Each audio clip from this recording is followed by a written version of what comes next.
আসসালামু আলাইকুম সুপ্রিয় দর্শক, আশা করছি সকলে ভালো এবং সুস্থ আছেন। বাবুল এগ্রোর পক্ষ থেকে সকলকে স্বাগত। সুপ্রিয় দর্শক, আজকে আমরা অবস্থান করছি আমাদের ঢাকা জেলার অন্তর্গত উত্তরা 4 নম্বর সেক্টর। এইখানে আমাদের একজন চাচা মোস্তফা কাকা, ওনার খামারে বেশ উন্নত মানের এবং কোয়ালিটিফুল অনেক বড় বড় গাভী থাকে এবং আমি প্রায়ই ওনার এখান থেকে এসে দেখে শুনে 4টা-5টা করে বকনা নিয়ে যাই এবং সে বকনাগুলো আপনাদেরকে পৌঁছে দেওয়ার চেষ্টা করি। আসলে যে বা যারা হাইব্রিড এবং ভালো পার্সেন্টেজের গরু নিয়ে কাজ করতে চায়, আমি তাদেরকে এই বকনাগুলো সরবরাহ করি। আসলে মানুষ জাতকে কেন প্রায়োরিটি দেয় তা আমি এই শার্টটিকে দেখিয়ে বোঝাই। আমি জানি না শার্টটি ভিডিওতে কতটুকু দেখিয়েছে, কিন্তু অনেক বড় একটি শার্ট। এছাড়াও আমার সামনে যে গাভীটি দেখছেন, এই বাচ্চাটাও আমি কিছুদিন পর এই খামার থেকে সংগ্রহ করব ইনশাআল্লাহ। অলরেডি আমি বুকিং করেছি। আর মনে রাখবেন, এটা বাজার নয় বা আমি হাট বাজার থেকে গরু ক্রয় করি না। এই যে দেখেন, প্রমাণস্বরূপ এই বাচ্চাটা আগামী 2 মাস পরে আমি নিব, এখন থেকে এর আমি প্রি বুক করে দিচ্ছি।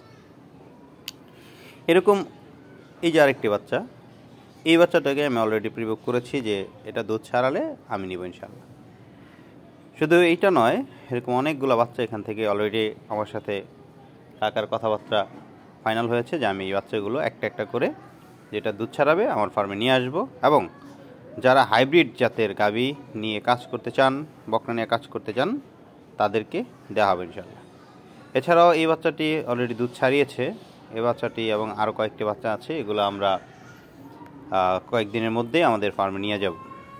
আর ওনার এখানে যেহেতু অনেক দামি জমি, এই কারণে জায়গা সংকুলনের কারণে উনি বকনাগুলো সেল দিয়ে দেয়। তো এখন আমার সামনে যে বড় গাভীটি দেখতে পাচ্ছেন, এই গাভীটি 32-33 লিটার দুধ দেয়। এ এখন প্রেগনেন্ট, ওলানে যথেষ্ট পানি, যার ফলনটাকে অনেক বড় দেখাচ্ছে। আসলে ওনার এখানে 30-এর নিচে কোনো গাভী নাই।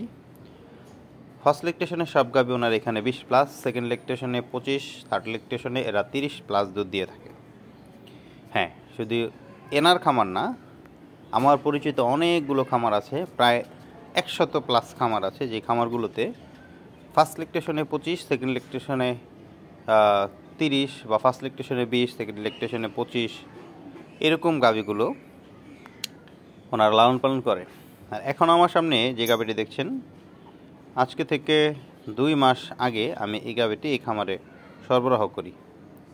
এটা একটা বুড়ো চাচার গাভী ছিল, আমি দেখিয়েছিলাম একবারে বৃদ্ধ, ওনার গাভী ছিল এটা।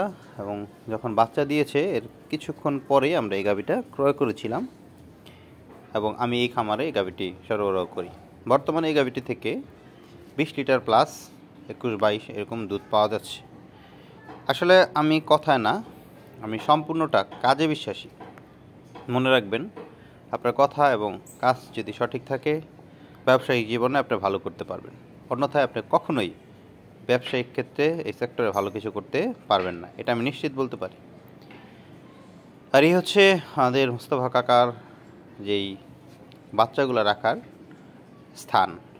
এবং এখানে এই 2টা বাচ্চা একই মায়ের পেট থেকে একসাথে জন্মগ্রহণ করেছে, অর্থাৎ এদের মা প্রতি বছর 2টা করে যমজ বাচ্চা দেয়। এবং এদের আগের যে বাচ্চা, এই বাচ্চাটা আমি অলরেডি দরদাম করেছি, আশা করছি ওই বাচ্চাটা ইনশাল্লাহ আমার খামারে যাবে। আর এছাড়াও এর মাকে আমি একটু দেখাই দিই। এর মাটা হচ্ছে যে হাতের বাম পাশে, এই যে এই গাভীটা হচ্ছে প্রতি বছর 2টা করে জোড়া বাচ্চা দেয়। এছাড়া আরও 2টা গাভী আছে ওনার এখানে, প্রতি বছর এরা 2টা করে বাচ্চা দেয়। তো এটা আসলে আল্লাহ পাক যার কপালে লিখে থাকেন শুধু তারই হয়। জোড়া বাচ্চা মুখের কথা নয়, এটা অলৌকিক ঘটনা, এটা পুরোটা আল্লাহ প্রদত্ত, এখানে কারো হাত নাই। কেউ চাইলে জোড়া বাচ্চা জন্মগ্রহণ করানো পসিবল না। আর বাচ্চা রাখার যে স্থানটা, এটা আমার কাছে যথেষ্ট ভালো লেগেছে। বাচ্চাকে কিন্তু উনি 1 মাস পর্যন্ত কোনো পানি লাগান না, যার ফলে ওনার বাচ্চাগুলো হৃষ্টপুষ্ট এবং সুস্থ থাকেন। চলুন এই খামারের আরও কিছু দেখা যাক। এই যে গাভীটা দেখছেন, এই গাভীটাও 30+ দুধ দেয়। শুধু এই গাভী না, এরকম অনেক গরু আছে ওনারা এই খামারে 30+, 35+, অর্থাৎ এগুলা উন্নত মানের গাভী, এটা আপনার স্বীকার করতে হবে। আর আমি উন্নত মানের গাভী ছাড়া বকনা সংগ্রহ করি না। শুধু এই খামারের নয়, এরকম শত খামার আছে যে খামারগুলো থেকে আমি বকনা রেগুলার সংগ্রহ করি এবং বিক্রয় করি, এবং প্রত্যেকটা খামারের রেকর্ড 20+। আশা করছি আমাদের ভিডিওটি আপনাদের কাছে ভালো লাগবে। যদি আমাদের ভিডিও ভালো লেগে থাকে তাহলে অবশ্যই আমাদের চ্যানেলটি সাবস্ক্রাইব করতে ভুলবেন না। ভালো থাকবেন, সুস্থ থাকবেন। আসসালামু আলাইকুম, আল্লাহ হাফিজ।